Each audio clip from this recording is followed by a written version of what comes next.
The Real-World Rehab by Julie Trowell. Chapter 1. This ain't the hotel. It's rehab. Lower your Yelp standards, folks. Rehab is not designed to be comfortable. It is designed to keep you from dying. If you walked in expecting aromatherapy and almond milk lattes, I have bad news. The mattress is lumpy, your roommate snores like a wounded walrus, and the beverage cart is a choice between weak coffee and tap water. But hey, you are alive to complain about it. And that, surprisingly, is the point. You did not come here for a vacation. You came here because your life caught fire. And now, for the first time in a long time, someone is telling you to stop, drop, and sit down long enough to learn how not to burn again. The introduction to this place is always the same. You walk through those double doors, clutching whatever is left of your dignity, and immediately think, wait a minute. I am paying for this? The first thing they hand you is a urine cup, and the second thing they do is take your phone. No valet, no welcome drink, no spa robe, just a tech named Trevor who has seen too much and says, you'll get used to it. With the weary confidence of a man who has lived through 6 apocalypses and 1 staff potluck, there is no room service here. The only thing getting turned down is your excuses. And yet, every rehab has that one guy walking around like he booked his stay through Expedia. He is on day 2, wearing flip-flops, whispering, "Do you have soy milk?" "Sir, you were drinking hand sanitizer behind a Circle K last week. This is not the moment for dairy preferences." By lunchtime, you have met your new family, the most dysfunctional, lovable cast of humans you never knew you needed. A week ago, you would have crossed the street to avoid these people. Now you are comparing snack stashes and trauma like it's a competitive sport. There is Big Country, your roommate. He is 6'5", smells like menthol and bad decisions, and sleeps with a CPAP machine that sounds like Darth Vader gargling soup.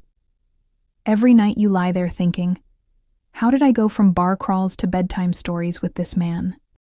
Then there is Ashley. She has 11 ex-husbands, 6 kinds of nicotine, and eyeliner on at 7 in the morning. She has been here 3 times and swears she is nailing it this round. She is miserable, but she will still offer you her last ginger ale and half of her nicotine patch like it is a sacred ritual. And then there is Spider. Spider is the most emotionally intelligent man you will ever meet, even though he has a neck tattoo that says Fritos for reasons no one has ever been brave enough to ask. We respect the art. He has been through overdoses, prison, heartbreak, and more second chances than the DMV gives out. Somehow he arrived here wiser than anyone with a GED has a right to be.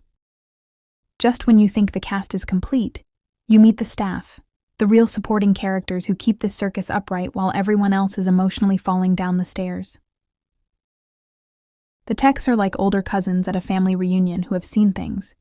They have been sober anywhere from 6 months to 6 minutes, and love saying, "I've seen worse," which is never comforting.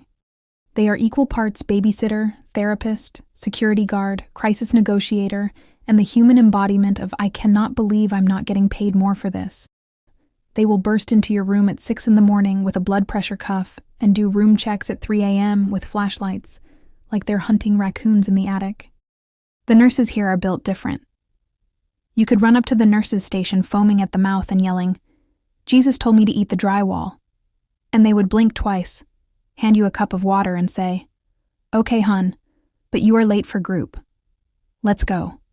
At this point, you could sprout wings and start speaking fluent dolphin, and they would calmly reply, "You can talk to your counselor about that."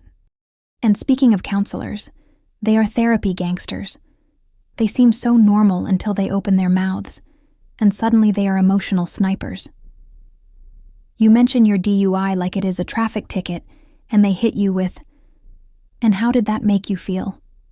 And your entire personality collapses. Next thing you know, you are crying about the easy bake oven you did not get in 1983, and the fact your mother never hugged you after your 3rd grade choir recital. One day you are out there running the streets. The next, you are begging a nurse for Imodium, and being told you can't wear your hoodie in group. And somehow it works. You want to run. Everyone does. But if you stay, if you sit still long enough to feel your feelings instead of drowning them, something starts to shift. Not suddenly, more like thawing. Because this place is not where people come to die. It is where they come to stop dying. It is where people crawl out of graves every single day and remember how to laugh again. And that is better than room service. That is redemption. Rehab is not a resort. It is a factory reset for human beings. No filters, no substances, just you, your guilt, and a counselor named Lewis trying to explain step 4 with a dry erase marker that ran out in 2016. But it works, slowly and beautifully. You remember what it feels like to wake up sober, safe, and maybe even grateful. This place breaks you open, but that is the only way light gets in. So stop looking for mints on your pillow and start thanking the universe for a pillow at all. You didn't come here for comfort. You came here for courage, and courage never comes with room service. You can spend your time counting what is wrong with this place, or you can start counting what is right. You can blame the coffee, the mattress, your counselor, or the moon. Or you can look in the mirror and finally say, "All right, partner, we have run out of excuses." Because this is not about comfort. It is about waking up. The comfort zone is where dreams die. And if you are uncomfortable right now, congratulations.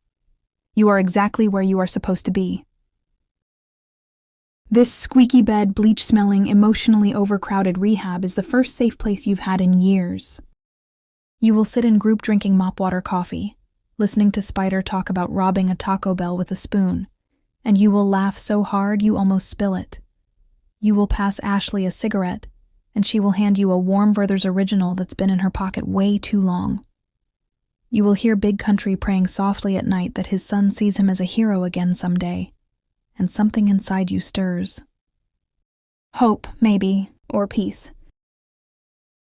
And when it hits you that you almost missed this chaos, this grace, this chance, you finally understand why lowering your Yelp standards here is the first step to raising your life standards out there. Because this is rehab, not the Ritz, not a spa, not a resort with towel animals and cucumber water. It is the place you came when you decided you were done dying and ready to live. And this time, you are checking out with your soul.